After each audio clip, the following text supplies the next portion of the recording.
Leitura do livro O Céu e o Inferno, Allan Kardec. Os demônios segundo o Espiritismo. Segundo o Espiritismo, nem anjos, nem demônios são entidades distintas. Por isso que a criação de seres inteligentes é uma só. Unidos a corpos materiais, esse ser constitui a humanidade que povoa a Terra e as outras esferas habitadas. Uma vez libertos do corpo material, constituem o mundo espiritual, ou dos espíritos, que povoam os espaços. Deus criou-os perfectíveis e lhes deu por objetivo a perfeição, com a felicidade que ela decorre. Não lhes deu, contudo, a perfeição, pois quis que a obtivessem por seus próprios esforços, a fim de que também e realmente lhes pertencesse o mérito. Desde o momento da sua criação que os seres progridem, quer encarnados, quer no estado espiritual. Atingido o apogeu, tornam-se puros espíritos ou anjos, segundo a expressão vulgar, de sorte que a partir do embrião do ser inteligente até ao anjo há uma cadeia em que cada um dos elos assinala um grau de progresso. Do exposto resulta que há espíritos em todos os graus de adiantamento, moral e intelectual, conforme a posição em que se acham na imensa escalada do progresso. Em todos os graus existe, portanto, ignorância e saber, bondade e maldade. Nas classes inferiores, destacam-se espíritos ainda profundamente propensos ao mal e comprazendo-se com o mal. A estes pode-se denominar demônios, pois são capazes de todos os malefícios que se lhes atribuem. O Espiritismo não lhes dá esse nome por se prender ele à ideia de uma criação distinta do gênero humano, como seres de natureza essencialmente perversa,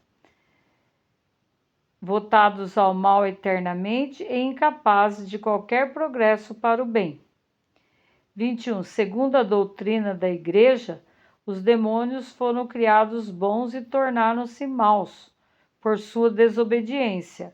São anjos colocados primitivamente por Deus no ápice da escala, tendo dela decaído. Segundo o Espiritismo, os demônios são espíritos imperfeitos, suscetíveis de regeneração, os quais, colocados na base da escala, hão de nela graduar-se. Aqueles que por apatia, negligência, obstinação ou má vontade persistem em ficar por mais tempo nas classes inferiores, sofrem as consequências dessa atitude, e o hábito do mal lhes dificulta a regeneração. Chega-lhes, porém, um dia a fadiga dessa vida penosa e das suas respectivas consequências. Eles comparam a sua situação à dos bons espíritos e compreendem que o seu interesse está no bem, procurando então melhorar-se, mas por ato de espontânea vontade, sem que haja nisso o mínimo constrangimento. Submetidos à lei geral do progresso, em virtude da sua aptidão para ele, não progridem ainda assim contra a vontade.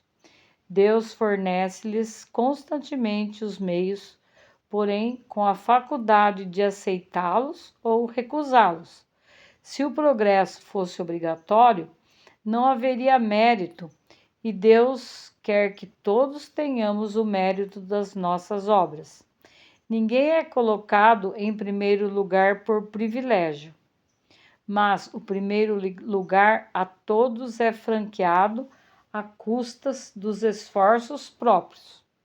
Os anjos mais elevados conquistaram a sua graduação, passando, como os demais, pela rota comum. 22. Chegado a determinado grau de pureza, os espíritos têm missões adequadas ao seu progresso.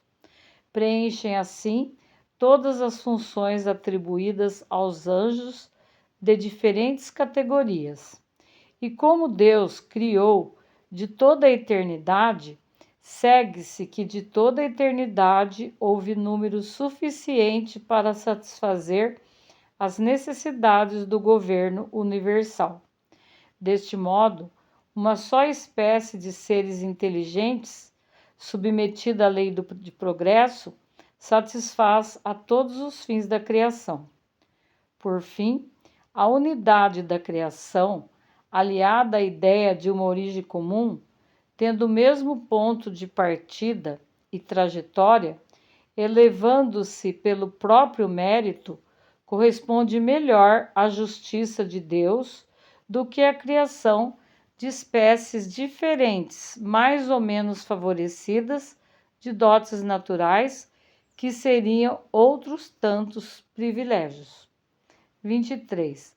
A doutrina vulgar acerca da natureza dos anjos, dos demônios e das almas, não admitindo a lei do progresso, mas vendo todavia seres de diversos graus, concluiu que seriam produtos de outras tantas criações especiais.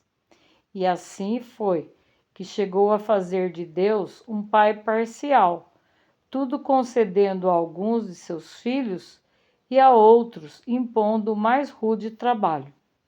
Não admira que por muito tempo os homens achassem justificação para tais preferências, quando eles próprios delas usavam em relação aos filhos, estabelecendo direitos de primogenitura e outros privilégios de nascimento. Podiam esses homens acreditar que andavam mais errados que Deus? Hoje, porém, alargou-se o círculo das ideias. O homem vê mais claro e tem noções mais precisas de justiça, desejando-a para si e nem sempre encontrando-a na terra. Ele quer, pelo menos, encontrá-la mais perfeita no céu. E aqui está porque lhe repugna a razão toda e qualquer doutrina em que não resplandeça a justiça divina na plenitude integral da sua pureza.